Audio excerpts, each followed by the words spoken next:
So today we're going to talk about arithmetic and geometric sequences. And so first off, we have some vocabulary, okay? So, an arithmetic, now we spell it like arithmetic, but the way we say it in this context is arithmetic sequence. That's not really going to fit. An arithmetic sequence, so you spell it just like arithmetic, but arithmetic sequence is a sequence of numbers where each term after the first is found by adding the previous one by a constant number. You guys are very familiar with arithmetic sequences, like 2, 4, 6, 8, 10. That's an arithmetic sequence. What do you add every time? 2. And that's an arithmetic sequence, okay? All right, the number added to each consecutive term in arithmetic sequence is called the common difference. Common difference. Yes, question? Would the Fibonacci sequence be an arithmetic? The Fibonacci sequence is not an arithmetic sequence because if you look at what the Fibonacci sequence is, it's 1, 1, 2, 3, 5, 8, 13. And so you're adding not the same thing every time, you're adding a different thing every time. So there is a pattern, but it's not arithmetic in nature, okay? So just because there's a pattern, that doesn't make it an arithmetic sequence. It can be another kind of sequence. It's just not that kind. Okay? Question? Is a linear equation the same thing as an arithmetic? Oh my gosh, that is a brilliant question. The question was, is a linear equation an example of an arithmetic sequence?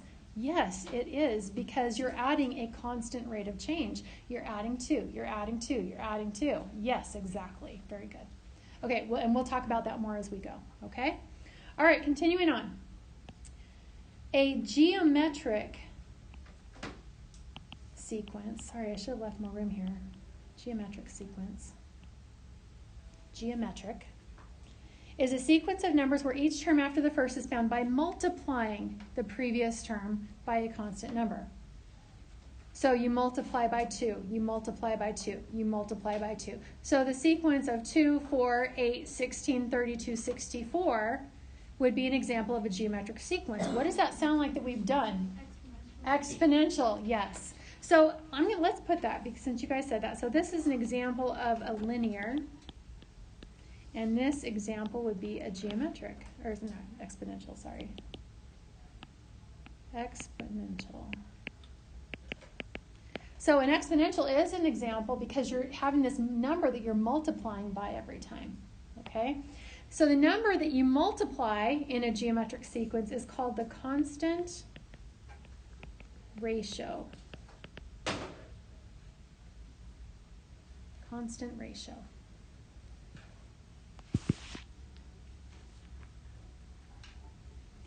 Okay, a sequence is a set of numbers in a specific order, and each number is called a term. So an example like a Fibonacci sequence, that's a sequence. It has a particular pattern. You're doing something every time there's an order to it. You can't just like throw out random numbers. That's not a sequence. So if you can identify a pattern, that is a sequence, but it's not necessarily an arithmetic or a geometric sequence. If you guys remember back when we were identifying linear and exponential, just because there was a pattern didn't make it linear or exponential. It might have been something else, okay? So, questions? Okay, that's our vocabulary. Let's take a look at the first sequence. So it says, consider the sequence, and I'm sorry I can't zoom in on this, but consider the sequence 4, 7, 10, 13, 16, ... Okay? So the number blank is the first term. What is the first term in this sequence? 4. Let's say it out loud. 4. Okay. The symbol that we use to represent the first number in the sequence is A sub 1. And so it's an A with a little 1 as a subscript. And we say A sub 1 for that. Not A1. It's not steak sauce. Okay? A sub 1 is what that is called. And that's what we use to represent the first term a lot. Now there's 2 different ways of how to represent arithmetic and geometric sequences. I'm going to focus on this one way, but I'll kind of let you in on another way, just FYI, so you'll have seen that before. But what we would write in number 8, we would say A sub 1 is equal to 4. What's A sub 2? 7. What's A sub 3? Boy, you guys are smart. There you go. Okay. All right. So, and we can do a sub, 15 or 27, and you just have to figure out what that is. So if I said a sub 100, you would have to figure out what the 100th term is. Now, the good news is we're going to find a quick way to do that. Okay? All right, let's go to the next one. Consider this sequence. Didn't we just do that? Oh, there was more questions. I was supposed to just add that. Sorry. Okay. Is there a common difference or a constant ratio? Common difference. You guys can just circle that. Common difference. What is the common difference? 3. All right, now here's one thing that we got to make sure that we understand. It is the number that we are adding every time. So what if it went down? We would be adding a negative, okay? So when you say what the common difference is, you're going to say D equals, and it's always what you're adding. So that means that if your sequence is going down, you would have to say you're adding a negative number. If you're subtracting 3, subtracting 3, subtracting 3, and you say the common difference is 3, that's wrong, okay? You have to say what you're adding. Okay, is it arithmetic or geometric? Arithmetic, and we know that because we're adding every time. And I think I cut that number off. What does that say? A sub what? 7. That's what I thought. What's A sub 7? Can you guys figure it out? What is it? 21. How did you get that? 22. Oh, 22. We added. So we added 3 and added 3, right? Okay, there we go. Any questions? Okay, let's go to the next one. So now we have a new sequence.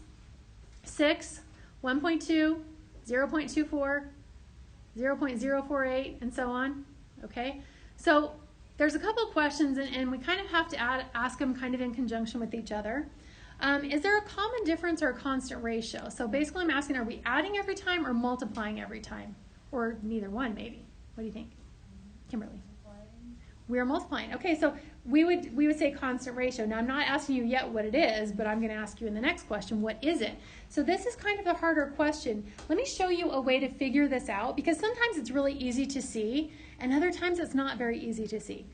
So if you have this, if we say 6 times something is equal to 1.2, you guys, that's what we're trying to figure out. 6 times what?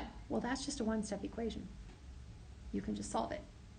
So solve for x. 1.2 divided by 6. What is it? McKinley?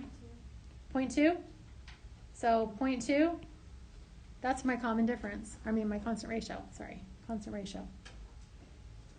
And you can do that to figure out what the constant ratio is pretty easily. Otherwise, you can sit here and guess and check numbers and say, well, I think it's going down by half. Well, what is it doing? Like, what are you doing? Okay? You have to make sure that whatever you say, 6 times 0.2, that has to be 1.2. Is that true? Yes. Does that work? And 1.2 times 0.2, it has to be 0.24. You have to make sure it keeps working. We talked about this back when we did exponentials. You have to make sure that pattern still exists. Question? Could you just say like 1.2 over 6 and then 0.24 over 1.2? Yeah, and understanding that that's the pattern, that you're just saying like 1.2 divided by 6 is going to tell me what you have to multiply 6 by to get 1.2. It's kind of like, in elementary school when you did fact families, like 2 times 4 is 8, so 8 divided by 4 is 2, that kind of thing. Just understanding how they work together, and the better number sense you have, the easier that becomes. Okay? But if you're ever in a place where you are not sure what the constant ratio is, you can just say 6 times what gives me the next term, and you can solve it, and you can find out what that number is. Okay? So that's what you do if you're stuck, if you can't see it. Yes? If the constant ratio was negative, wouldn't that make it? That's a good question. So what if the constant ratio was negative? Let's just do an example and see what would happen. Okay, so let's say that we are going to start with, 2. And let's multiply by negative 2. So what if I said the constant ratio was 2? So I'm going to start with 2 and I'm going to multiply by negative 2, so I get negative 4. Okay, then I'm going to multiply by negative 2 and I get what? 8. And then I multiply by negative 2. Okay, now if I graph this, it's going to be doing that up and down thing. Remember we talked about that back when we did exponentials? So a geometric sequence, we probably should have put this earlier, but in the geometric sequence, the ratio is going to have to be greater than 0. It can't be 0, because then it would just be 0 the whole time. And it can't be a negative number, because then it does that up and down thing. It's not an arithmetic or a geometric sequence. Okay, so it still follows the pattern where you multiply by the same thing, but the graph of it won't look the same. Okay? So we will maybe see that a little bit when we move on. Okay? I mean, not a lot, but a little bit. Okay, so is this sequence in arithmetic or geometric? What did we decide? Geometric. Okay, can you guys answer the following questions? A sub 0. Ooh, what is that? Elizabeth? I think it's A. You think it's what? A. You think it's A? What is A? Just so like you would just write A? It's, well, because A sub 1 is the first term in the sequence. The reason I think it's A is because on the thing back there they say Y equals Y sub 0. Okay, let's go. Let's see what everybody else has. Hey, Dale, what do you think? 30. How do you know that? Because 30 times 0.2 is 6. So, would you say that you're going backwards? Yes. Like you were finding the term that came before the first one? Is that what you're doing? Yeah. Lucy, what were you going to say? I was going to say How did you get 30? because I did, same thing. So you just kind of used the ratio but going backwards? Kind of, yeah. Okay, yeah. The What way did, that I did it is instead of doing like the way that I did it earlier, 1.2 over 6, I just did 6 over 1.2. And that so you go gave the me other my way. answers. Okay, so the thing with A sub 0, that's what it's kind of a new thing, and it's called the 0th term. I bet you didn't know that was even a word. 0th term. And it's the term that comes before the first term. Okay, so in this case, yeah, it is 30. And then the first term is the first one that's listed there, and that would be 6. And we'll talk a lot more about the 0th term coming up. Okay, that's going to be a really important piece. We'll talk about that more. What do you think A sub 4 minus 1 is? Donna? I think it's 0.24. Okay, and why did you think that it was 0.24? Because 4 minus 1 is 3, so I just kind of assumed that it's talking about A. 4 minus 1 is 3, so you think that it's talking about A sub 3. Okay, that's actually correct. Okay, yeah, that's right. So 0.24. Did you have something to add to that, Preston? No, I just think they're different, but I got one answer. Oh, okay. All right, so what do you think A sub 3 plus 2 is? Yes. 0.0096. Good. 0096. Because that's A sub 5. Okay?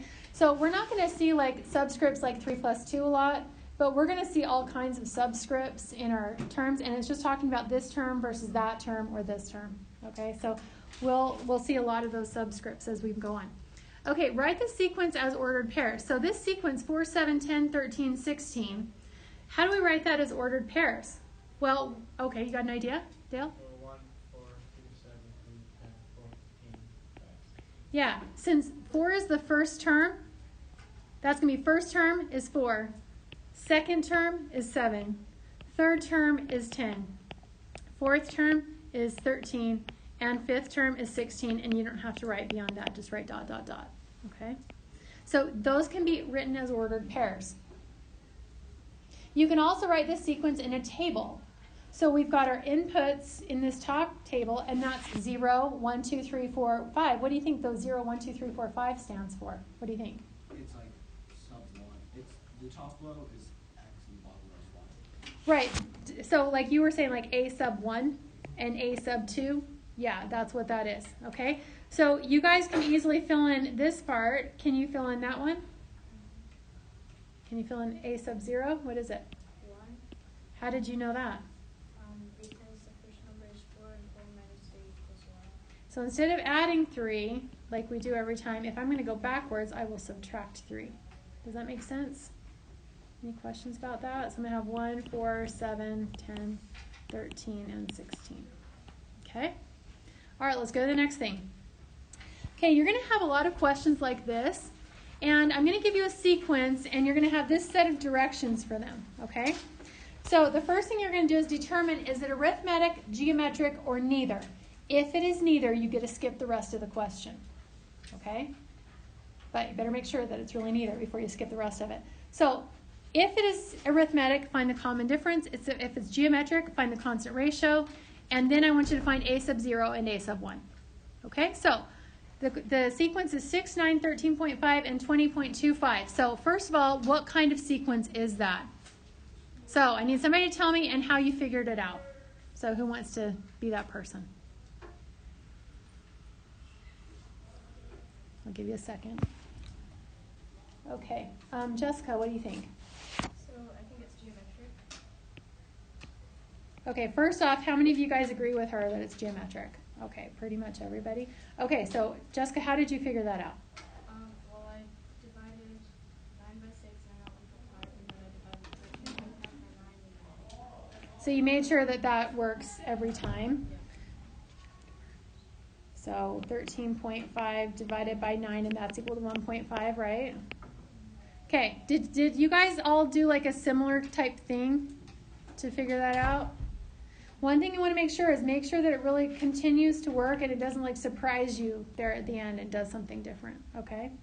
Because like with say the Fibonacci sequence, if you just look like the first, one and you're like, oh, I just add 1, that's not how it works, okay? So you have to be careful that whatever you're saying works. Okay, so we're going to say that the constant ratio is 1.5. Now, you are allowed decimals here, okay? Especially because what do we see in the problem? We see decimals, okay?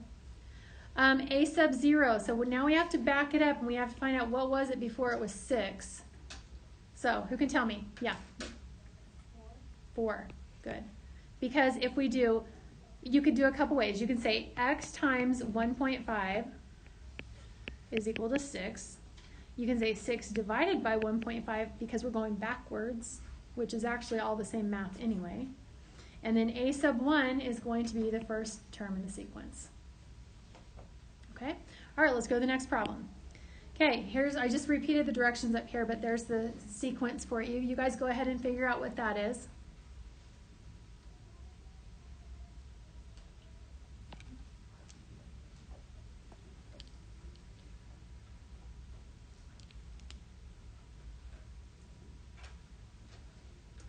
Okay, Tommy, what do you think?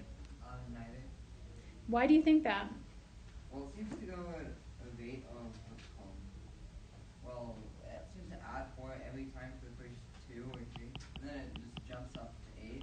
Oh, did you guys catch that? Yeah. Oh, good, because I was trying to trick you on that one. So if you just look at the first couple, it appears arithmetic, right? Add 4, and then, oh, hey, look at this. Add 8. Good catch on that. Okay, so yeah, this one is going to be neither. And so we'll write neither there. And because it's neither, you can skip the rest of the question. Okay? All right. Let's go to the next one. Go ahead and figure that one out.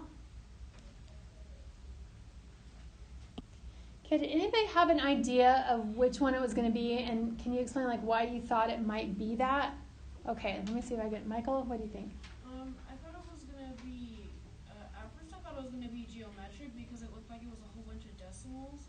But then when I looked at it closer, I saw that it added 1.3 every time, and so then I thought it was arithmetic. So how many of you guys got thrown by the decimals? Because, usually when we've seen decimals, a lot of that time it's been like exponential equations and things like that.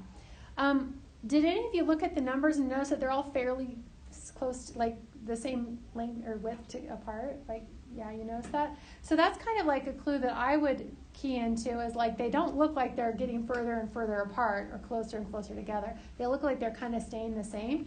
So then what I would do is then I would check and see like what's the distance. And so you find out that this is 1.3 and this is 1.3 and that's 1.3. So I think we're ready to say what this is. So what kind of sequence is this? Arithmetic. Okay. And we're going to have a common difference or constant ratio? Difference. Okay, remember the ratio, that's going to be when you multiply.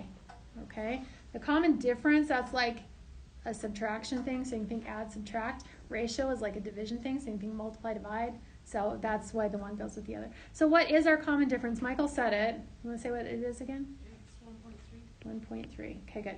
All right, a sub 0. Instead of adding 1.3, take away 1.3 to go backwards, and we get what? 7. And a sub 1 is 8.3. Okay? All right, one more I think like this. So let's see what we've got here.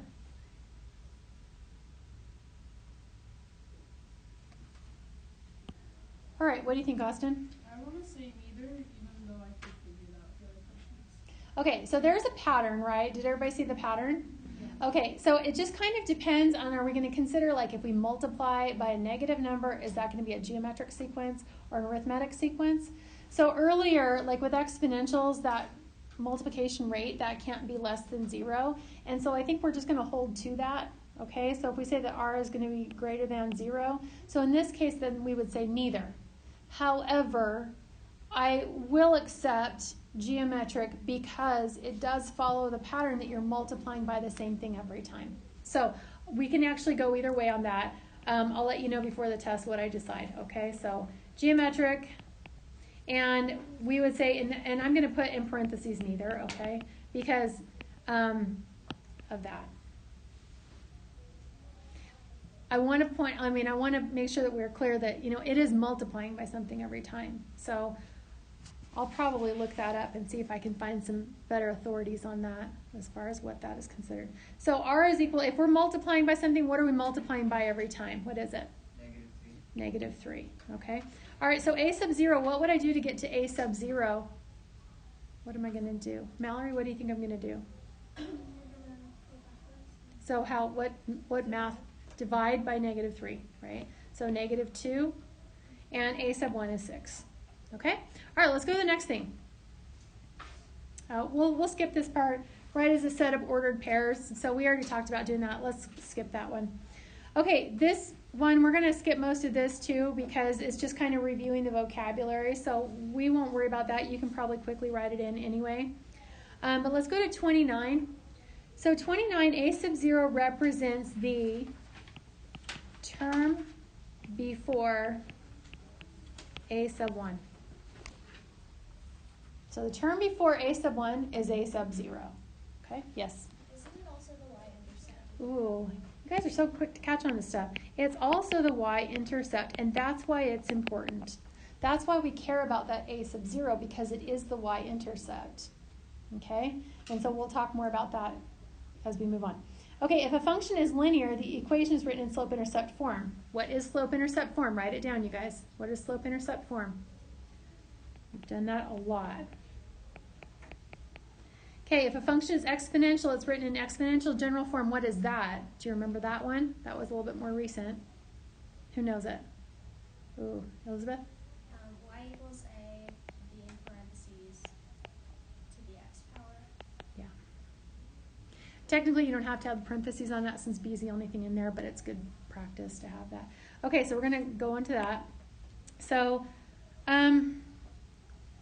let's do this one real quick, and it seems like it's the same, but we're going to kind of take it a little bit different direction. So, determine if it's arithmetic, geometric, or neither. So, which one do you think?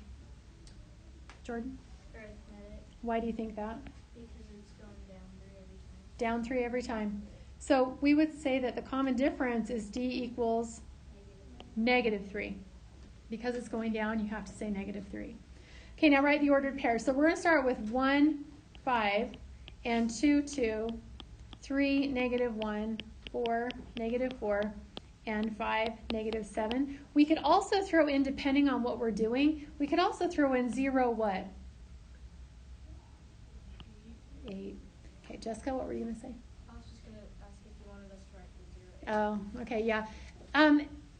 You don't have to on this, but it's something that we're going to want to know later, so it's not a bad idea to write that in there, but you don't have to because it's not listed, so you don't have to write that. It's kind of like you don't have to write anything beyond the 5th term because it's not listed there. So we could figure out what the 6th term is, but we don't have to list them all. Okay.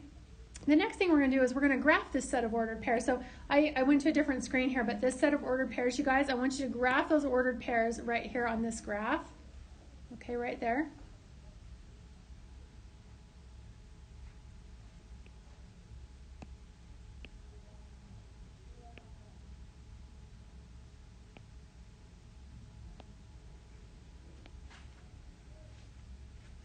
Now, if we went ahead and did the 0, 8, like we were talking about a second ago, we would have that. Now, there's a couple differences when we graph a sequence versus when we graph a line. The line, we're going to connect the dots, but the sequence, we're not going to connect the dots. Can anybody think of why we would not connect the dots? Preston, why? Because, like, if you were in between 2, 2, and 3, negative 1, that doesn't mean that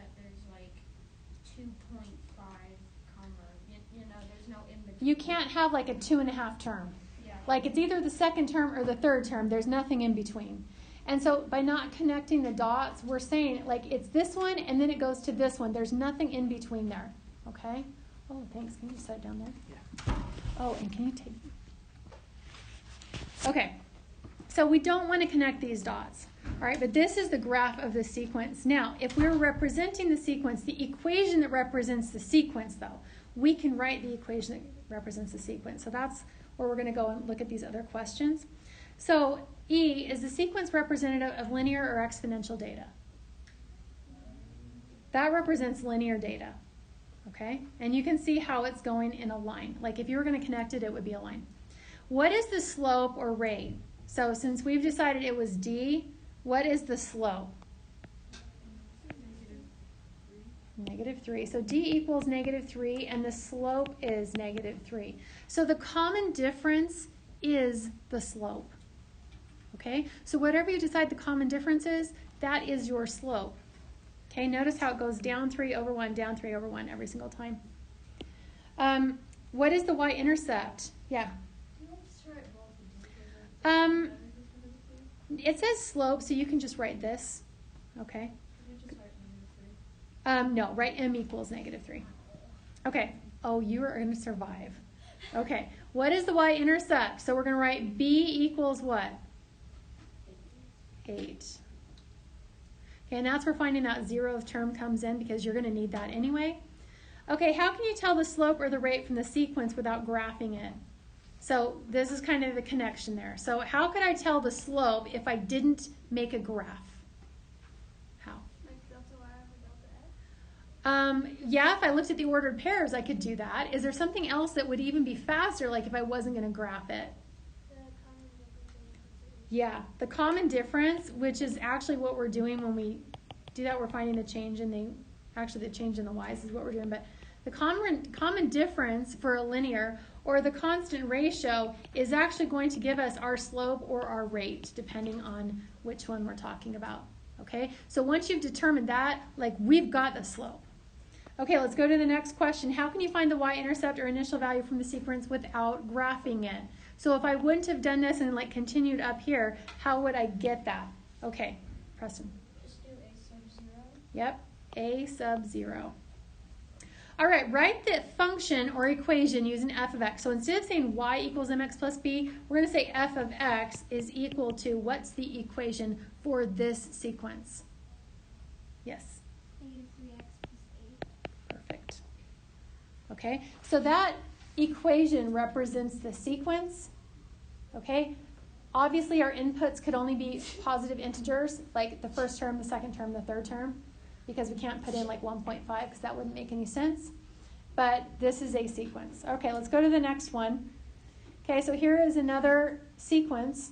So first thing is I want you to figure out a sub 1, a sub 5 minus 1, a sub 0. Can you guys also figure out what comes next? Okay, go ahead and answer the questions here through H. Okay, so what is the next term that's going to be in this sequence? Who's got that? Next term. Austin. 128.80. 128. What? 122. 122.80. Can you say that in like... Yeah, 12,280. Okay. That's what I thought you meant, but I just had to be sure that that's really what you were saying. Okay. All right, so a sub 1, did everybody put 12 for that? A sub 5 minus 1 is? Okay. A sub 0 is? 3. And we get that by, instead of, what were we doing to go forward? Multiply by 4. So we divide by 4. Okay, so is it arithmetic, geometric, or neither? Geometric. What is the y-intercept? 3. Okay, it goes back to a sub 0. Okay, can you guys write the equation? H of x is equal to what, McKinley? H of x is equal to 3 parentheses 4 to the power of x. Perfect, right. Okay, find h of 6 and check to see if it fits the pattern. So if we do h of 6, that means we're going to do 3 times 4 to the 6th power. So put that in your calculator. Does it give us the correct 6th term? Yes. Great. Let's go back to number 34. Okay, and let's graph those points that are on that that set of ordered pairs. Okay, so we're going to start with, you could do the Y-intercept was 12. There we go. And then it goes to 1, 6. Could you guys write the equation for this? Do you remember how to write an equation for this? This is exponential what? Decay. Can you write an equation?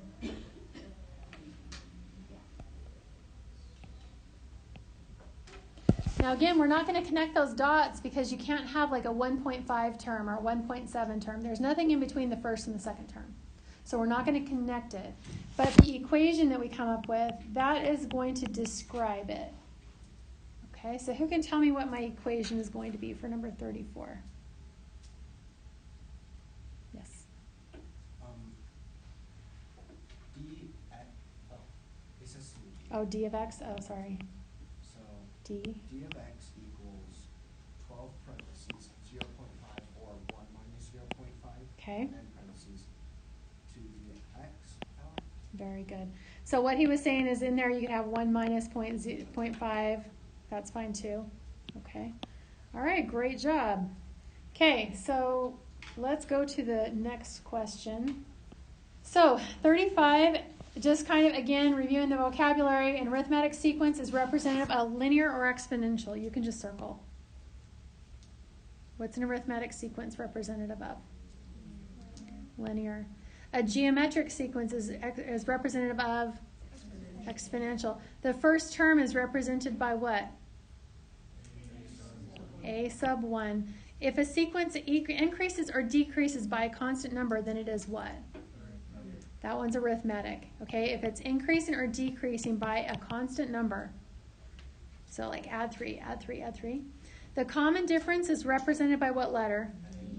D. The constant ratio is represented by what letter? R.